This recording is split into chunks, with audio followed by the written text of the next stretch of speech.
Good day, grade 8 learners! I'm Teacher Maira, your virtual science teacher. Here are the most essential learning competencies for today's lesson.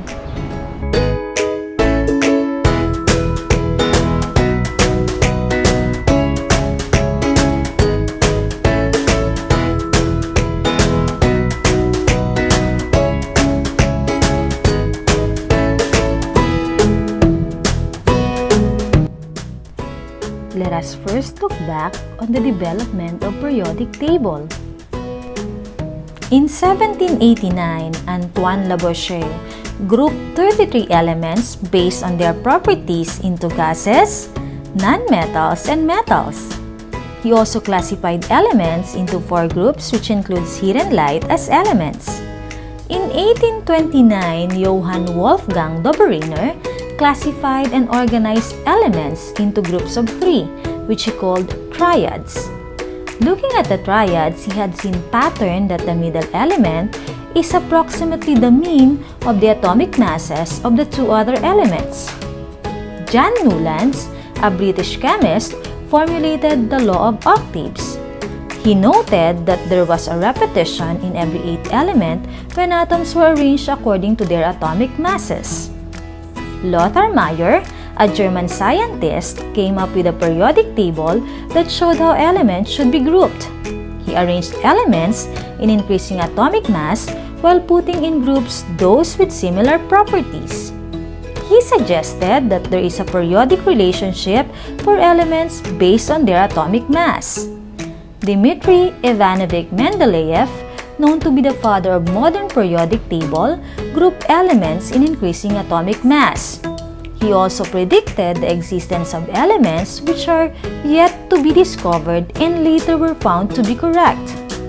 Henry Moseley updated the modern periodic table and arranged elements according to increasing atomic number, which is equivalent to the number of protons. According to him, the element's fundamental properties is based on their atomic number and not their atomic mass. The modern periodic law states that the chemical and physical properties of elements are periodic function of their atomic number. The periodic table based on the modern periodic law is called the modern periodic table. Are you ready for another exciting science lesson for today? Come, let's learn about the periodic table. This is the most powerful tool chemists have for organizing chemical information. In the absence of this predictive tool, chemistry will be chaotic, confusing, and just jumbled random observation. This is the periodic table of elements, a tabular display of all known elements in the universe. The 118 elements are arranged by their atomic number, electron configuration, and recurring chemical properties. It was in 1869 a Russian chemist, Dmitry Ivanovich Mendeleev, published his first recognizable periodic table. Dmitry Mendeleev arranged elements in order of increasing atomic mass, while putting in groups with similar properties. This pattern was later changed following the modern periodic law, which states that properties of elements vary periodically with atomic number. What does every cell in the periodic table contain? You are correct. It has the atomic number, the element symbol, the element's name, and the atomic mass. Now let's name and identify the groups and periods in the periodic table. Elements are arranged in periods and groups. There are 7 rows in the table which are called periods, and 18 columns are called groups or families. Each group contains elements with similar properties. Groups are divided into A and B. Group 1A are alkali metals, which are among the most reactive metals and are electropositive. Group 2A are alkaline earth metals and are characterized by shiny, silvery white, and somewhat reactive at standard temperature and pressure. Group 3A or boron group are characterized by having 3 valence electrons. These elements have been referred to as tails. Group 4A, also known as a carbon group in the periodic table, consists of elements with 4 valence electrons. Group 5A are nitrogens, or also known as the nitrogen family. Group 6A are chalcogens or chalcos, which means ore forming. Group 7A are halogens, which means salt producing. And Group 8A are noble gases or inert gases, and these elements are unreactive towards elements or other compounds. Concept check. What group on the periodic table contains the elements of the alkaline earth family? A1, B2, C17, and D18.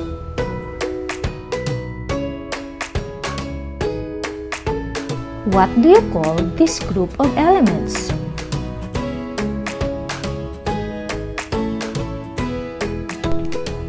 For groups B, the transition metal includes 1B, the copper group, 2B, the zinc group, 3B, the scandium group, 4B, the titanium group, 5B, the vanadium group, 6B, the chromium group, 7B, the manganese group, and 8B, which includes iron, cobalt, and nickel group. There are also elements which are separated but are still included as part of B group. The lanthanide series found at period 6 and the actinide series found at period 7. Based on shared physical and chemical properties, elements can be classified in 3 major categories: metals, metalloids, and nonmetals. The elements boron, silicon, germanium, arsenic, tin, tellurium, polonium are called metalloids. Elements above the line formed by metalloids are nonmetals, including the hydrogen. And finally, the rest are all metals. Try answering this. Name the 2 rows of Group B in the periodic table.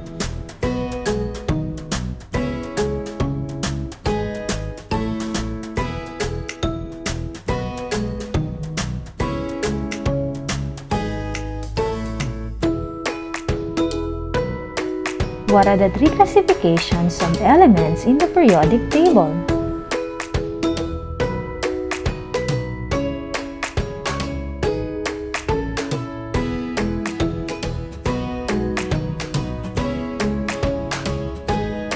You did a good job!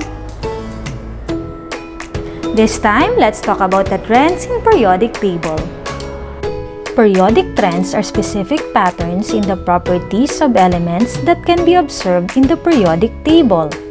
The major periodic trends include atomic radius, metallic property, electronegativity, ionization energy, and electron affinity.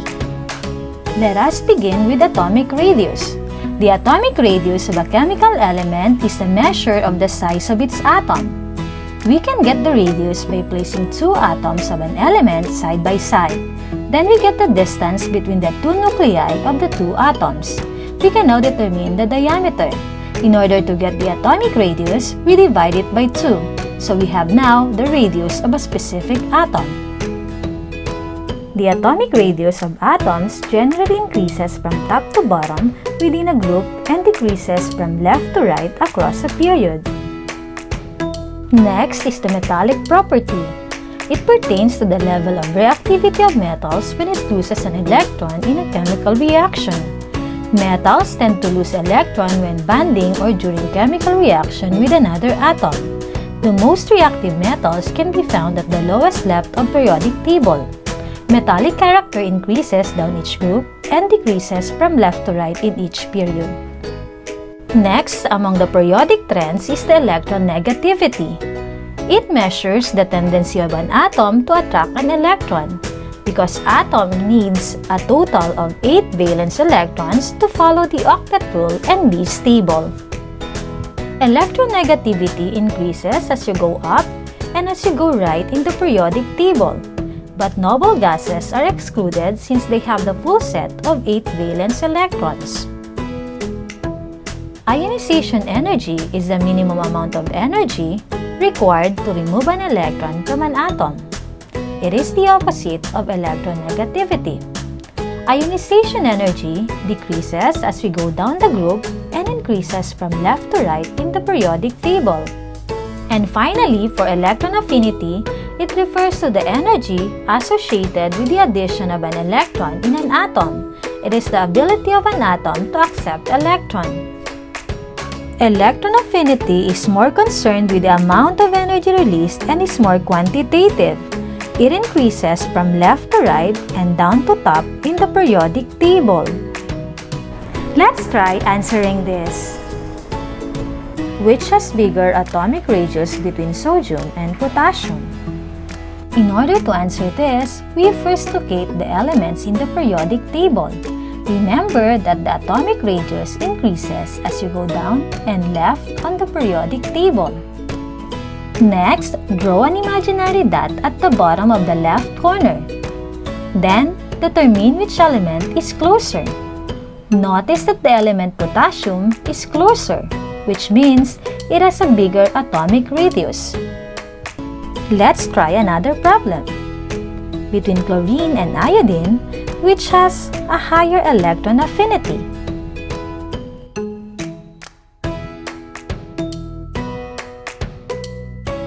Rank the elements nitrogen, fluorine, and silicon based on increasing ionization energy.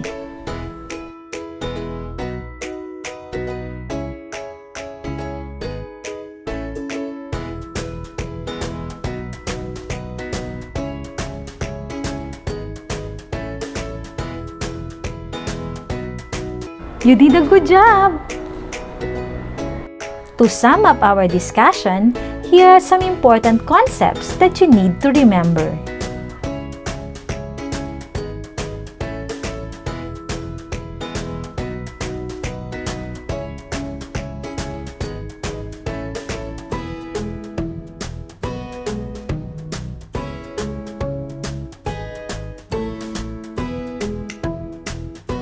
And that concludes our episode for today.